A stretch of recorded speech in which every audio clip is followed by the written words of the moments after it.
Take a break from your busy schedule and join Harold Sala for Guidelines, a 5-minute commentary on living. Philip Yancey tells how he once visited a prison and observed that the men who were incarcerated there were caged like animals behind doors of steel. But what left a lasting impression on him was that over each door was a sign stamped in large black letters which read, "Murderer, Rapist, Armed Robber, Child Beater," and so on.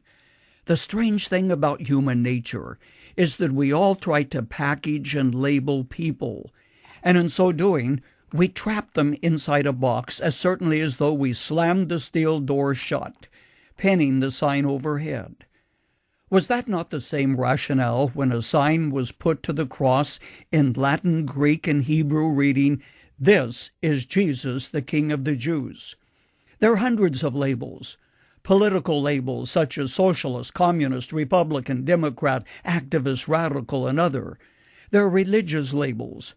Calvinist, Armenian, Reformed, Dispensationalist, Charismatic, Orthodox, Evangelical, Fundamentalist, and a few dozen more.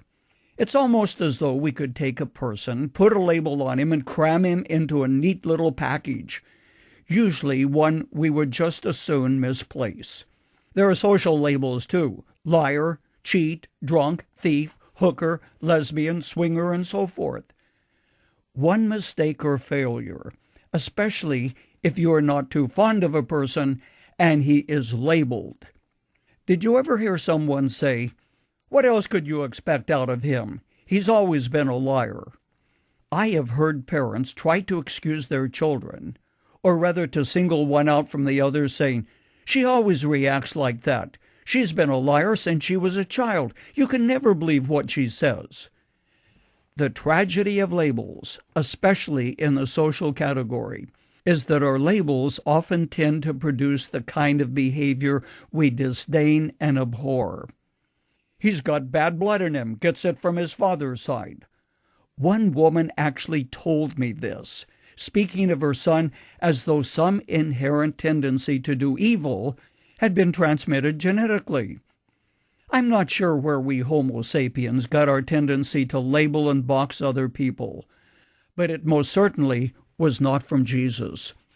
In his 3 years of public ministry, Jesus encountered all kinds of people: prostitutes, oppressed minorities, rural fishermen, businessmen, housewives, and government officials.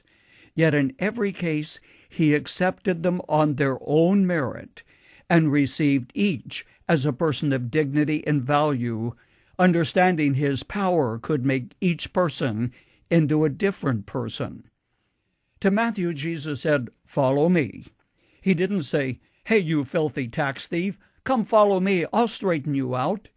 He could have rejected the prostitute at the well in Samaria, after all others did. Instead, he forgave her.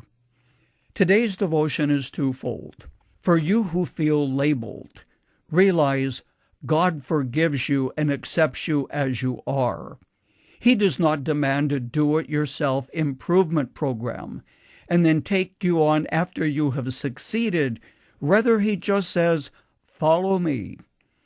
When a baby comes into the world, he or she bears the label created in the image of God. And when we come into God's presence, he sees no label, only a child who needs forgiveness. As Phil Yancey said, "When I meet a person, I can either box him in by labeling or free him up by looking for the person of worth inside. The choice is mine."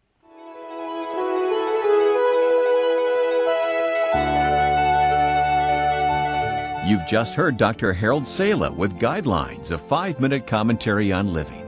If you would like to listen to the program again, download a copy, subscribe to our e-commentary, or view other resources, visit guidelines.org. We would like to hear from you too. You can email us at info@guidelines.org. That's info@guidelines.org. Thanks for listening, and we invite you to join us again for the next edition of Guidelines.